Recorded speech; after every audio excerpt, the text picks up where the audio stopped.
Nabalot ng smog o magkahalong hamog at usok ang Metro Manila at ilang probinsya simula kagabi. Ano nga ba ito at nakakasama nga ba ito sa ating kalusugan? Nasa frontline ng balitang yan, si Rainiel Pawid. Hindi po nanlalabo ang inyong mga mata. Talagang mahamog kaninang umaga. Pero hindi yan bastang hamog lang, kundi ang tinatawag na smog. Naghalong fog o hamog at smoke o usok. Mas matindi ang smog kahapon sa Metro Manila. Sa Malate, halos wala nang makita sa paligid. Ito rin ang itsura ng Pasig Skyline. Pero hanggang sa kahabaan ng kalsada mula Subic, Zambales hanggang Olongapo City, matindi ang smog. Buti na lang wala nang ganong usok ngayon. Kahapon mausok pa hinihika pa naman ako.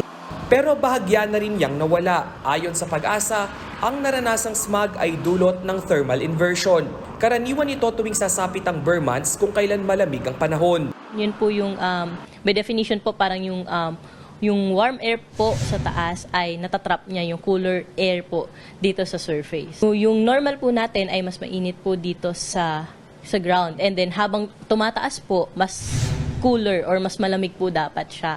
Pero sa case po kasi kahapon ay mas malamig, relatively mas malamig dito sa baba or sa ground compare po dun sa taas.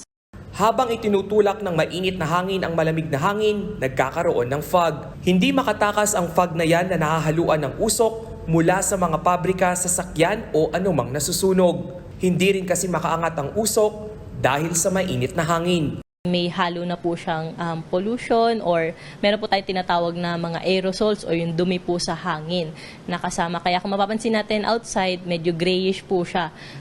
Pero bukod sa epekto nito sa kalikasan at panganib na dala dahil sa malabong kapaligiran, hindi rin dapat ismulin ang epekto nito sa kalusugan.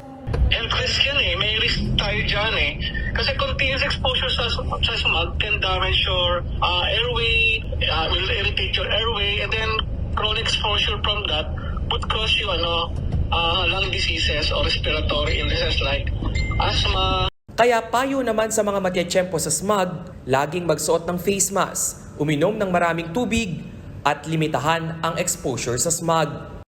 Nagbabalita mula sa Frontline, Rainiel Pawid, News 5. Mga kapatid, Julius Babaw po. Iba na ang may alam at may pakialam sa panahon ngayon. Huwag maging huli at maging una sa lahat ng balitaan. Mag-subscribe at mag-follow sa social media pages ng News 5.